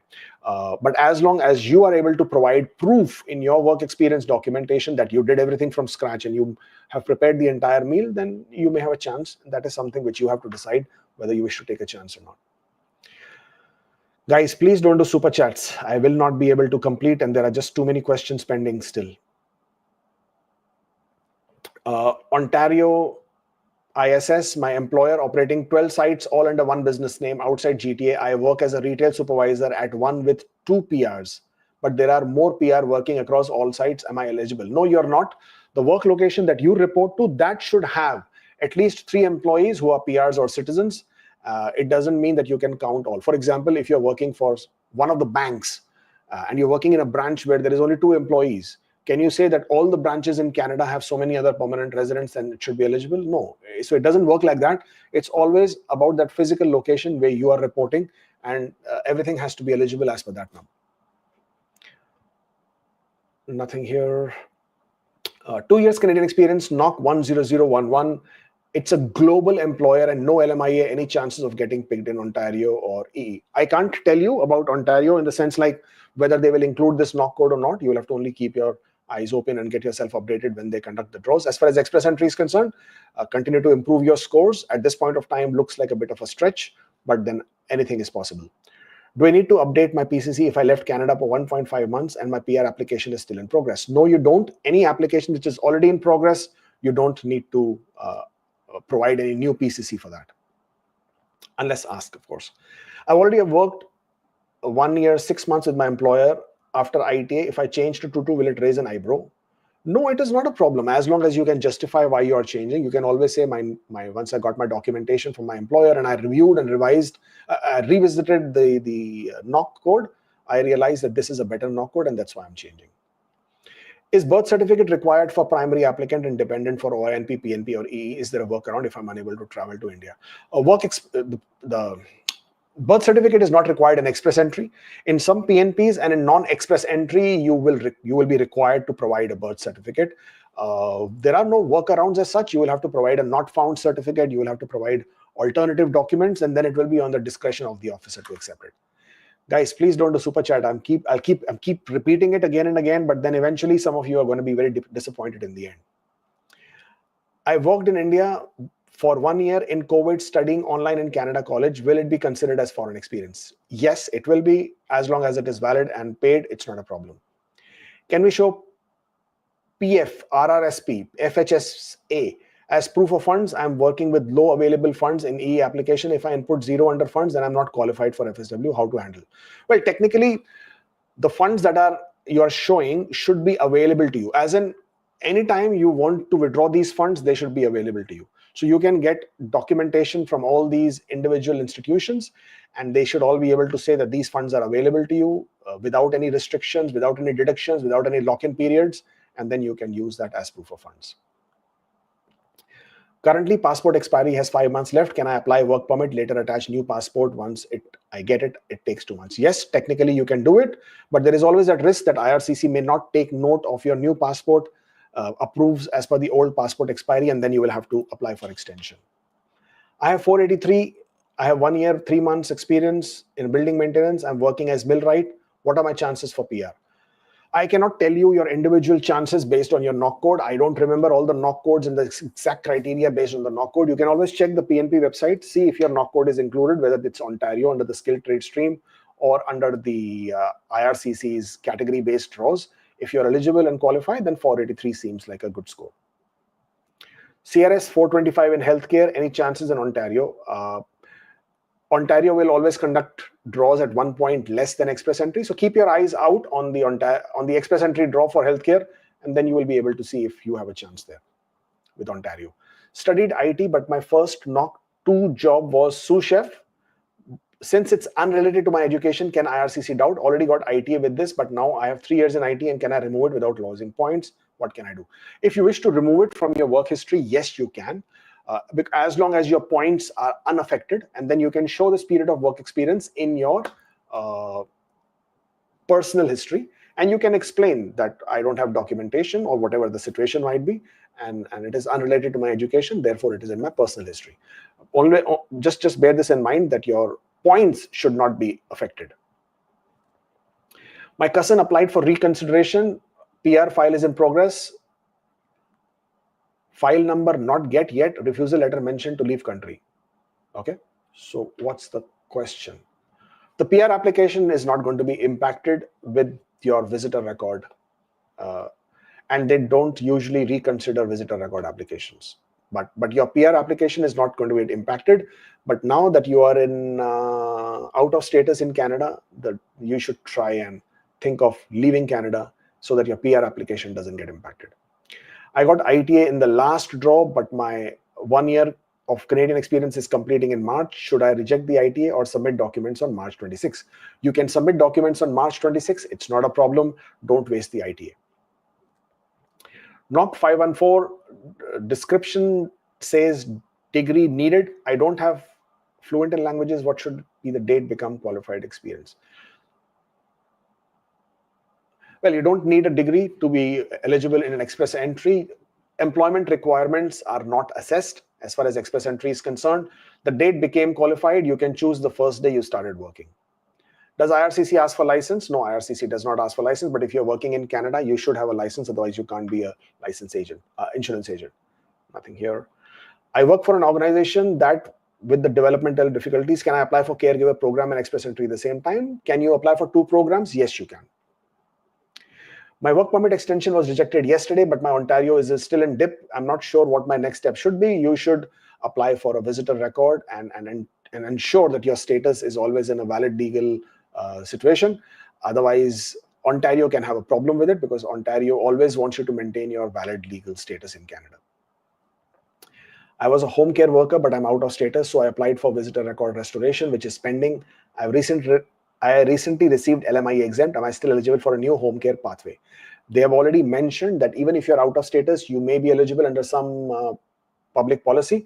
But if you've applied for a restoration of status, means you are eligible to maintain your status in Canada, which then tells you that once you have the valid status, you should be fine. And yes, you should be able to apply. It says undergraduate certificate 1 year and bachelor's degree 4 year, and I added both education credentials. Will there be a problem? Undergraduate certificate 1 year and bachelor's degree. No, there should not be a problem. I'm a civil technologist. My job duties aligned with the NOC of civil engineer. So I was using that, but now they have introduced civil technologist. Can I change the NOC code? Should I explain? You can change the NOC code, yes. Because you haven't received an ITA yet, then there is nothing to explain. But can you change your NOC code? Yes, you can. Any chance for healthcare with CRS of 465? Can I get full-time job for home care? Can I use my PSW certificate for 6 months for new pathway? Can you apply under the new home care pathway? Yes, you can. If you have a job offer, not a problem. PSW course will work for the 6 months certification. Yes. Can I claim orientation hours for 1 year CEC? It all depends when and how did you get this orientation hours, and will it be eligible? Were you paid, etc.? So yes, there might be a possibility of claiming it. Healthcare draw 465. It depends how many invitations are being issued. Regards to pizza cook question, there is example title pizza cook in NOC. Please elaborate how pizza cook are not exact cook as they cook full meal. I don't have to elaborate. It is you who has to elaborate, and IRCC has to accept. I'm just giving you examples. So it's not for me to elaborate to you why pizza cook is not a cook. I'm not the one who's debating.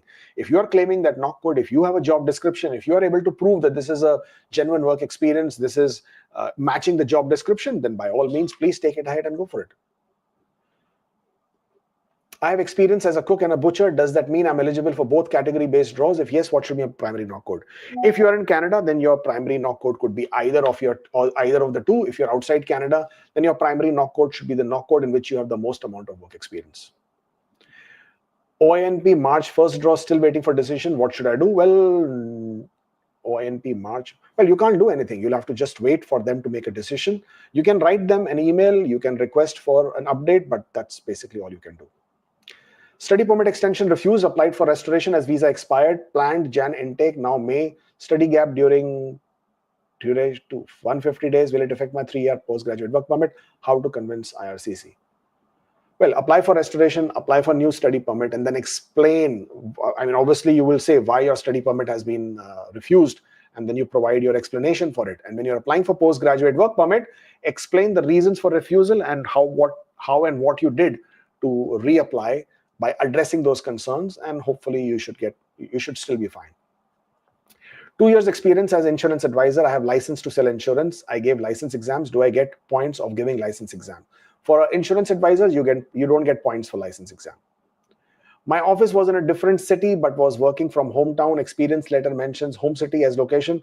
What should be the city in work experience? City should be wherever you are physically located and you are working.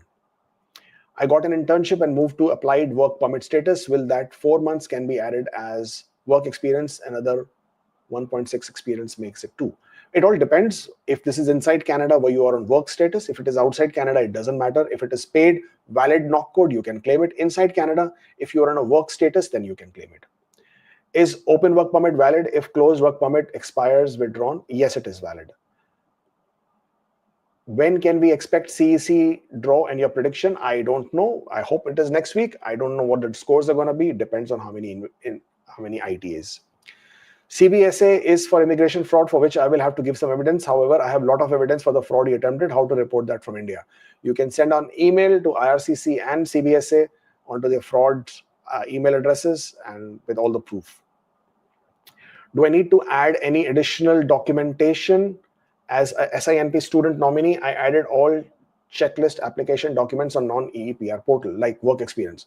You should also add proof of funds if possible. If not, then IRCC will ask for it. But as long as you follow the document checklist, you're pretty good to go. Any RNIPs for IT? It's RNIPs are not for IT. It's the employers in that RNIPs who will be able to support your application. So you'll have to look for employers within the communities to see if they will support you.